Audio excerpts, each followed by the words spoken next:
Oh, well, hey.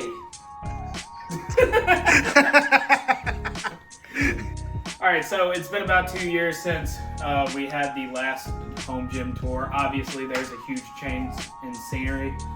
Me and my wife are now homeowners, and with that, we now have a 2-car garage attached. You weren't married whenever you did the last tour, though. Yeah. Another big change. Yeah, married. Went from engaged to married.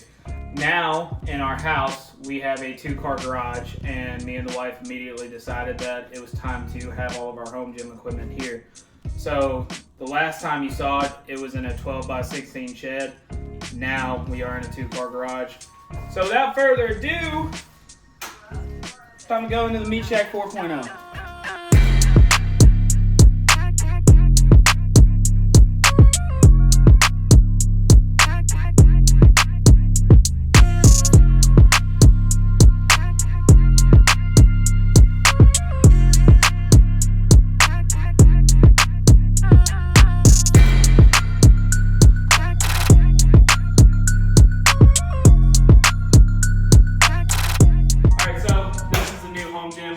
Pretty much the same layout as far as equipment goes. Not a lot's going to change there.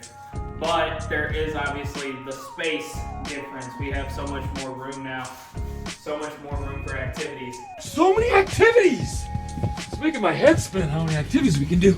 So, I guess we'll start from this way and work our way over, I guess. Here we got a treadmill that likes to try to kill you.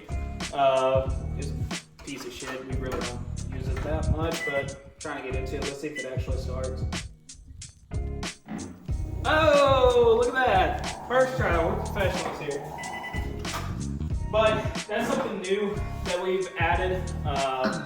We had it for a while, probably about a year or so, give or take. Have to have something to do cardio of some sorts. I don't like running on the road, plus this is easier just to get a walk in. The couch, we used to have it in our living room, but obviously when we got a bigger house, we got bigger furniture. So it's been sitting here ever since we moved in.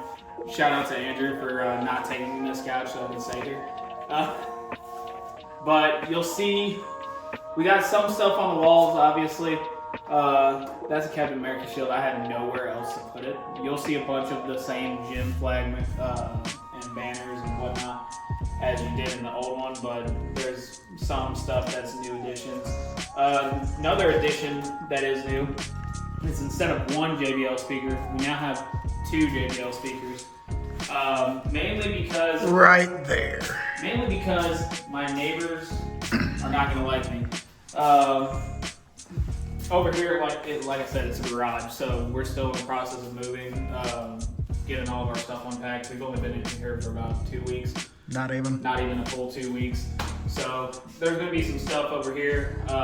Eventually what I'd like to do is fill up the rest of these walls with flags, banners, just kind of have the entire wall space covered up. Because again, it's gonna stay a gym for the longest part. This is where a lot of the stuff is gonna stay the same. We have 2 benches. We got the Titan adjustable. I don't remember exactly the name of it, but this was given to me by my friend Zach. Shout out Zach. And then we got this Rep FB 4000, I think. I don't know. It's a flat bench from Rep. 2 solid benches, and I mean they've held up very well. I mean this was my daily driver for 2 preps, give or take, and this has helped me, kind of get some more variety in workouts. Over here is the deadlift platform, still the same platform with the Meatshack logo on it. It's changed a little bit, and you'll see what I'm talking about here soon. But on top of it, we have the Titan deadlift band pegs, which I do not have all the hardware because I'm a goober. Titan deadlift jack with some Rogue collars, probably the best collars that I use.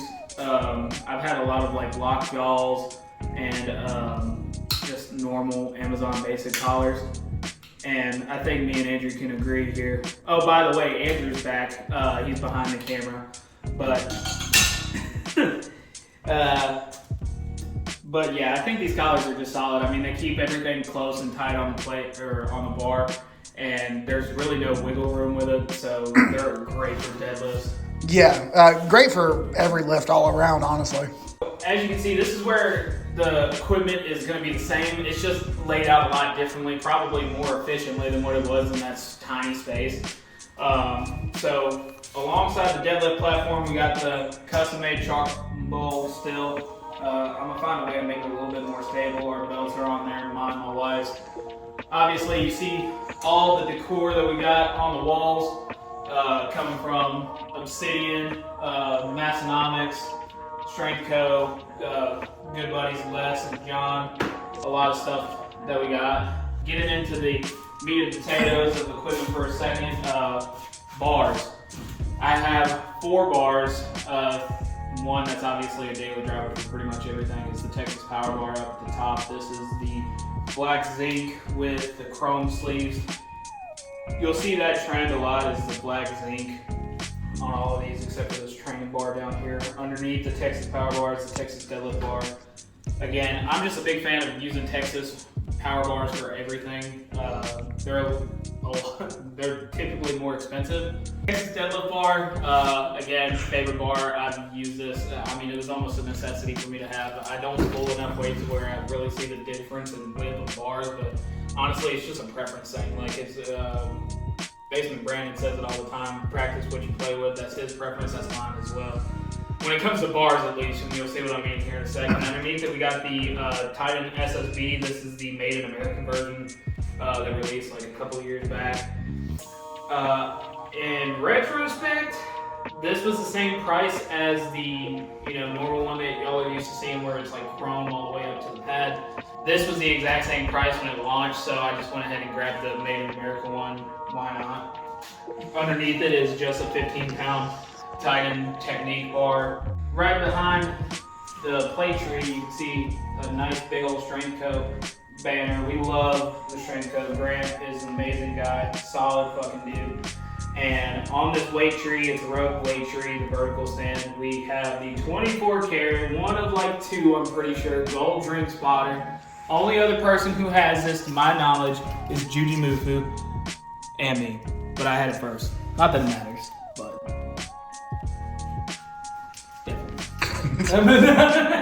but on this plate tree, I know some people might, go a little crazy in the comments about how we have these oriented, but it's just, it's a lot easier, especially for doing strength training, to have 45s like about hip level. It makes it easier. So we got 5 pairs of 45s, a pair of hundos that we used at the Arnold, a pair of 25s, 10s, 5s, and 2 2.5s. Making our way over here, same thing, again, same equipment. There's also a JBL speaker over there, but I'm sure y'all saw. Over here is the short Titan wall mounted pulley. It's not bad. I mean, I've found a lot of uses for it. You gotta get a little creative. And there's some stuff that I'll be posting later that's like more updates to this, because it's not gonna stop. Like, I'm sure I'm gonna get a lot more equipment and stuff that makes training easier. But I mean, I like it. The ability to mount it to the wall so that way it's sturdy, but also being able to do cable movements is huge. When I first started the home gym journey, we had like one of those 5-in-1 Mercy, like lat pull down, curls, flies, leg extension, like the whole combo. But the thing was, it didn't take much to max it out, and it was always relatively light, in my opinion. You can do the full stack, and everyone has had one of those 5-in-1 saying, oh yeah, it's a good bang for the buck, but it is what it is. Over here, it's kind of, I gotta find a way to clean up the ugly, but stuff's kind of all over the floor still. I got my bag for now until I find a better place to put it, but I don't remember if I had these in the last one. I don't think I did. I think I still had the dumbbell rack. Yeah. The homemade one. So this is something that should be new, I think. These are power blocks. The EXP versions, they're all solid black and red. They go from 10 to 90 pounds. I have the stage 2 and 3 conversion kits. It's on a Titan adjustable dumbbell thing. Quick review on the Titan dumbbell stand. As you can see, I'm not able to put this all the way down to where it hits the 90s. I think right now I'm hitting 70? Yeah. So 70 comfortably, and then I have to do some finagling to get to the 90s.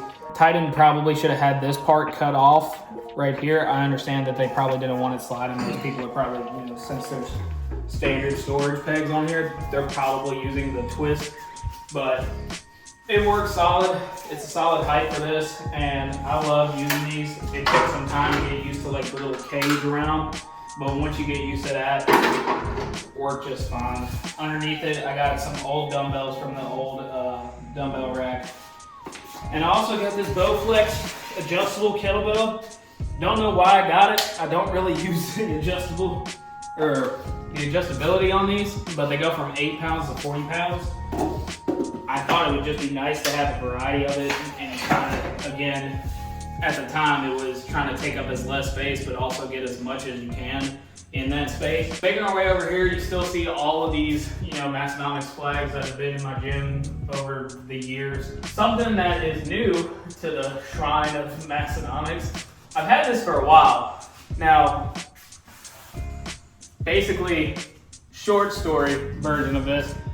This was a meme that got turned into reality with the help of me and some crew, but I was one of the guys that really pushed hard for limited edition shorts, breaking parallel shorts, and then it kind of took on a life in itself to where I'm only known as like breaking parallel Austin. So that was cool. Got this custom banner too, because at the time I wasn't very comfortable with mounting these in the old home gym, and now it's again bigger space. So that brings us to this piece of shit. I mean, there's no other way to really describe it. It's a squat rack. I mean, it's by Frey. I think we got it on Black Friday for $200. So for a $200 squat rack, you really can't beat it. We did do some upgrades to it. So this was actually the first ring spotter we got that helped us get that 24 karat gold ring spotter through the trick shot contest. That stays on this, along with these Titan T2 roller cups. These things are very nice, especially if you're into powerlifting, but honestly, just in general lifting, being able to move the bar without actually having to do the good old shimmy. And they're also way better than these. I don't know about how y'all feel about these, but no, this is not very secure. And I didn't feel like just having normal J cups, especially when rollers are now in the market, and honestly these are game changer. Well, a couple of things I am planning on doing is one, building a platform, because right now there's no real way to keep the rack from tilting. So if the rack either way is gonna pop up. But with a platform, I think we'll be able to bolt this down, because I really don't want to bolt anything down into the foundation. And also too, the strap safety mechanism or attachments for this, mainly because I hate these pins. If I ever wanted to do rack pulls, can't really do it without risking damaging it. And I know I could probably just get some PVC pipe to throw over this, but it gets cold in here sometimes, and PVC pipe tends to crack after a while. So making our way over here to the last little bit, we have the Mastonomics Certified Training Facility banner, along with the nice little certificate. Okay, I'm sorry, mine's not there, but certificate. And then right over here we got mine and my wife's medals from powerlifting, literally in order, I think, from the first time I ever lifted with Andrew in Orange Beach. Yep. And then all the way to the last time I was on the platform with Clash at Club 1. But we also have all of our lifts wrote on it, just because, I mean, sometimes they're cool and they'll have something on it like this, like a faint little sticker. But also too, I just like being able to look at these and go, all right, I hit my first 500-pound deadlift at this one, or this was my first ever powerlifting meet, and it also helps. I want to point out too the difference between the totals. The total here was 887, and your last one being 1129. So hopefully get to add to that more a little bit. Powerlifting's kind of competitively, powerlifting has kind of taken a backseat, especially with the whole professional wrestling thing I've been doing here recently. Check out AWL Wrestling on YouTube. But you know, it's just one of those things that it really has taken a backside, but it's helped me so much in professional wrestling. Like having a good base of strength, you know, because you're lifting up people. Sometimes they might not be, you know, as responsive as they need to be, so you have to literally use all your strength to pick them up, and that's honestly been one of the key things that helps me out with that is doing strength training like this. But enough of that. Underneath, to finish this up, we got this band peg attachment. We also got a dip belt on it and a bicep blaster that I don't use. I feel like everyone bought one of these and then they were like, all right, fuck it, we're gonna use it for a week and then never touched it again. Finishing up things as far as it goes, this peg wall, I mean, it's just a normal peg wall you get from Lowe's. I'm gonna end up finding all the attachment hooks that I have and then putting that on there.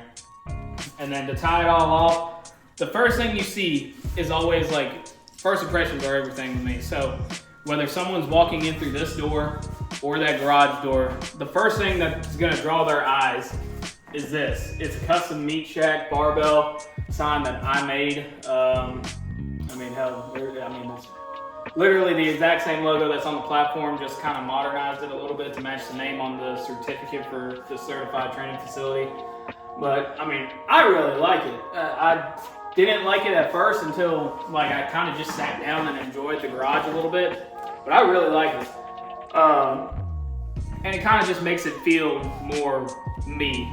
But I mean, there's a lot of stuff with this garage gym that I really like, especially when it comes to, you know, the big differences. There's more space, there's more room for potential equipment down the line. Like, I'm not gonna really have to, obviously, still be careful with how I plan to get equipment, but also at the same time, you know, there's less limitations as far as space goes. So now I can really start to see how training goes as far as, you know, say I want to get a leg extension, leg curl, or a leg press hack squat, or, you know, some individual machines, and then now I can actually swap out stuff without having to worry about the footprint of it. So like if I want to swap out that tower for, you know, lat pull down or a functional trainer, I don't really have to worry about that because there's so much room now. I can readjust this thing probably thousands of times and it would still be the same amount of space. But that's been it for the updated, as far as end of the year 2024 Meatshack gym tour. We're back. Thanks for watching.